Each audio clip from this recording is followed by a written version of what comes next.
Hello and welcome back. Today I'd love to talk to you about junk journals. When I first learned about it a few years ago, I had this epiphany.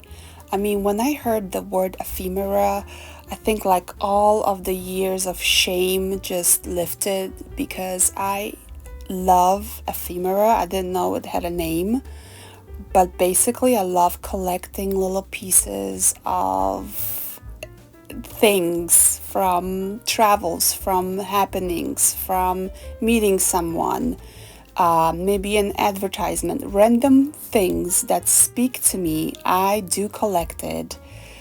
And I basically found out that I'm not the only one, that there is actually a large community of people who also enjoy it, this kind of visual and tactile experience, and create these junk journals basically.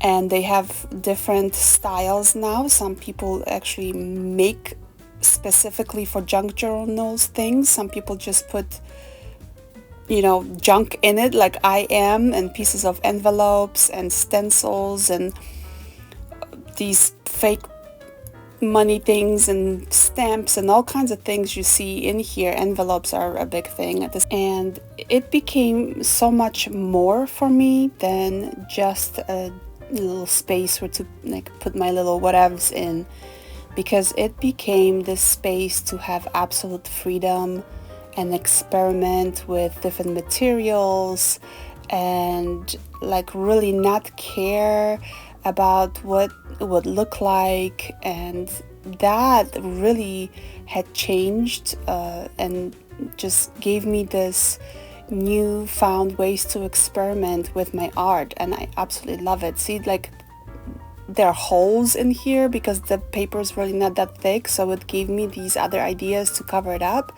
A tag from a clothing, anything, stencils I've made. This has a cool story. Maybe one day we'll go over that. Notes that someone left me. I love their handwriting. An art event I went to, super cool local artist. Quotes I wrote on random places, and this is where I also discovered that I love to make portraits on top of these kind of wild backgrounds. And you see more of that following. I had to stop and fix this little hole because, it was right there. Anyways, different materials also, like testing different ways of things look, and stencils.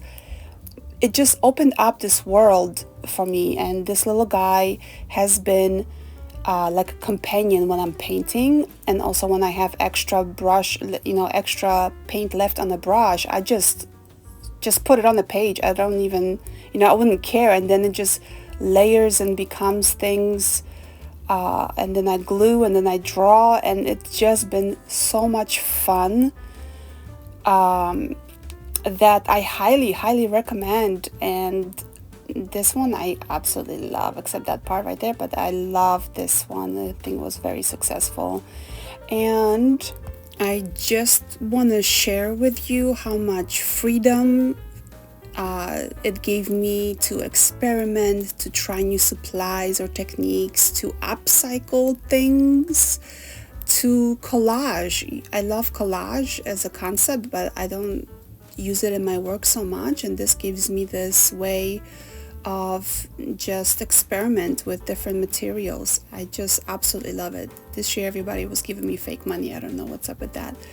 Glitter paint, just this absolute freedom to do whatever I want, and I highly recommend keeping one of these. Junk journals, like I said earlier, come in different forms. A lot of people actually make their own, and I had bought this little guy from some local supermarket, and I've never used it. It was that fear of having a brand new sketchbook, brand new white pages. And then one day I just decided to use it for that, and it was a perfect size and just a perfect way to start a junk journaling, I think. So this was the last page, and you see I had to tape everything because it was starting to come apart because it was so thick. and it took me about over a year, I think, where I've used this, and I had to give it a little upcycled rubber band right there. So I, of course, am thinking about what's next, what's new, and I've seen this wonderful video of another artist. I will share the link. She's called a kitchen abstract artist, and she had gave everyone this idea to use books.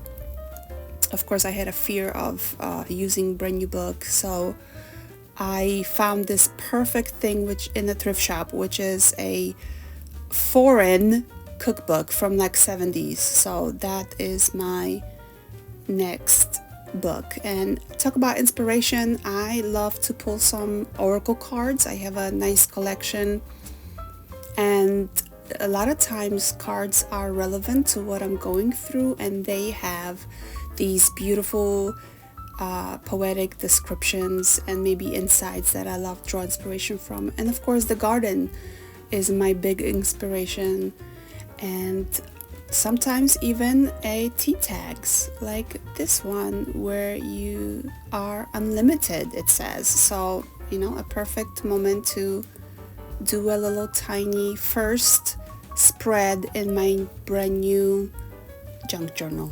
So this one is just freestyle. As you already know, I'm a big proponent of just going with the flow and figuring out as we go, and it's that freedom. I had at that moment discovered this. I was just really into this spreading of paint with a flat surface, which turned out to be like a expired credit card. And you see me using that technique a lot because I was really into it at that moment.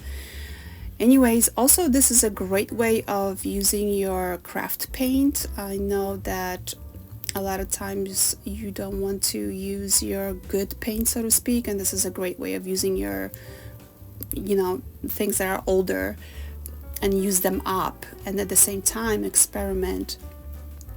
Earlier you saw me cleaning out the brayer that I was using, the roller, and that's going to be another layer for another spread.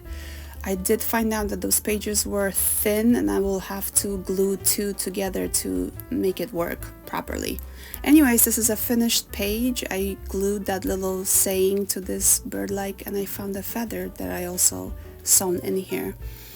So I just wanted to share this, my love for junk journaling, finding out that I have a community, and share this beautiful quote with you I found a while back, because I think that's what this junk journaling is all about. It is about finding beautiful in every moment. So thank you so much for being here. I'll see you next time.